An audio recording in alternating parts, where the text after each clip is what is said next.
How to mute someone's call on WhatsApp. Hi everyone, I'm here to assist you today without any delay. Let's jump right in. Open WhatsApp, click on their name, or if it's a group chat, click on it, then click at the top, and then you'll find this kind of screen pop up. Scroll down and click on notifications.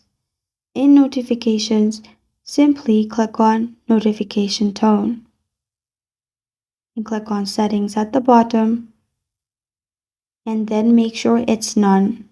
After you've selected none, go back and you're good to go. You can also mute notifications by pressing on mute notifications, which will not only mute calls but also messages. And this is how to mute someone's call on WhatsApp. Thank you for joining me today. If this video helps you out, please leave a like and subscribe for more. Got a question or want to suggest a topic? Comment below. Thank you for watching.